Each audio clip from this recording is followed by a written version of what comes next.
Hello and welcome to The Telescope. Every week we bring you a fresh insight from the biggest car market in the world. You can see we're inside the studio, so that means we are on another static preview event. But don't worry, this one is quite exciting because just look at it. I've heard people complain that nowadays all cars look the same. This definitely doesn't. It's so bold and so aggressive, it looks like a design concept car. But this is a full production car. This is the next P7 from XPeng.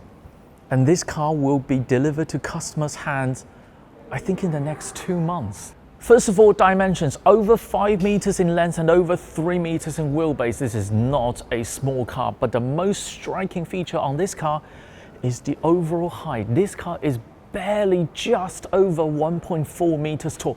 Now, experienced Telescope viewers will know that making an battery electric saloon this low takes quite some engineering. The original P7 custom made an ultra thin battery pack, and this is even lower than that P7. Now, they also know at this point I should start complaining about the rear cabin of a saloon this low, but I can give you a preview, it's not a total disaster. The design, especially at the front, is so bold and so different to any other cars on the market today that I haven't really found the right language to describe it. I've only been exposed to this car for roughly an hour. But one thing I will say, this car's facial expression, facial language changes a lot with the lights. We'll show you, this is the face with all the lights turned off, with the daytime running lights on, with the main beam on, and now with the double flashlights. This is the rear end of the car. It's also quite a lot to take in, isn't it? We will show you what it looks like with the brake light on and now with the double flashlights. But one thing I can already suggest is that this car's rear end, the rear overhang, is slightly too long. I mean, this car is clearly going for that coupe long bonnet sitting on the rear axle. Just check out, the A pillar is blacked out, so making this car's overall stance, it's kind of sitting on the rear axle. But all of that effort is kind of undone by this slightly too long rear overhang. I mean, with AI nowadays, I'll probably show you a picture that I asked the AI to change this car's rear end to make it shorter. Here on the interior, it also looks nothing like any other XPeng that's currently on sale. It's a lot of lines, quite aggressive, quite sci-fi feeling. The closest car this car reminds me of is a car company that doesn't exist anymore. It's the Hi-Fi.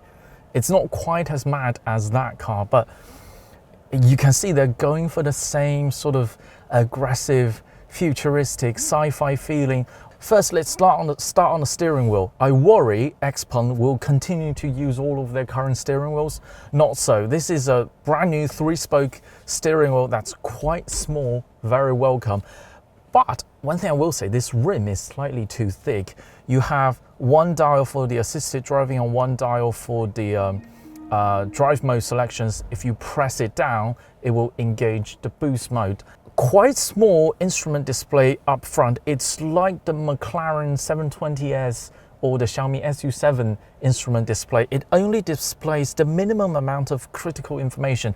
The vast majority of the information is being projected by this HUD. Now I think this part design is quite successful because this part now looks quite interesting, but it also has a practical reason.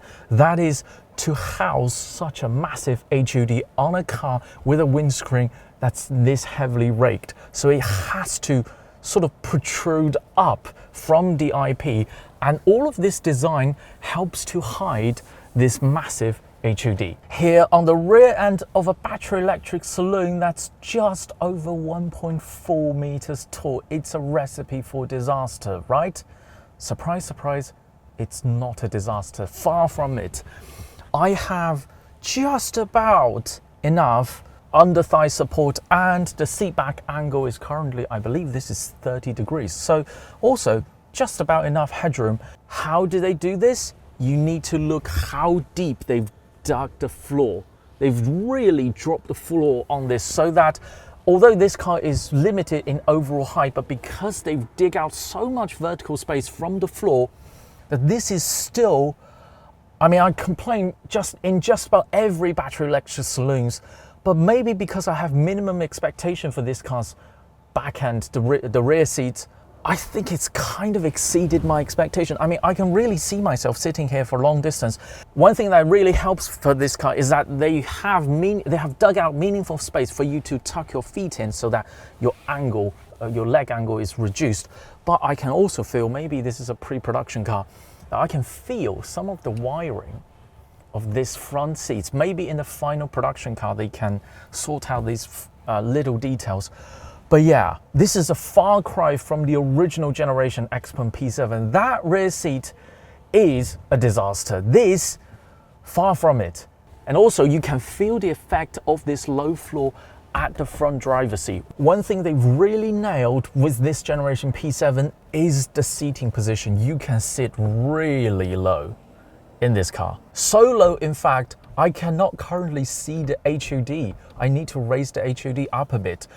And this again is the benefit of this very low floor. I would like to know the overall pack thickness of this car, because I think this is, for me, the biggest engineering highlight. This car has a lot of design highlights, but this is the low floor of this P7 is a major engineering highlight. It's not quite as elegant as it should be, because I can see there's a two-step here. Maybe in the final production car or in the next generation, in the next facelift, they can hide this step a little bit more, but takes nothing away from the overall cabin space. And again, I need to remind you, this is a 1.4 meter tall full battery electric saloon that has over 800 kilometers of CLTC range. They've not compromised on battery capacity, and they've managed to produce an electric saloon that you can sit this low. This is quite an achievement. And also another thing they've nailed, steering wheel adjustment. 你好，小 P。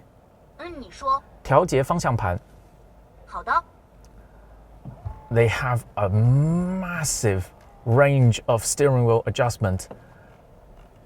I mean, if you can sit really low and have the steering wheel at the position you want, you are already halfway there at producing a very successful battery electric Grand Coupe, which I think is what this car is trying to do.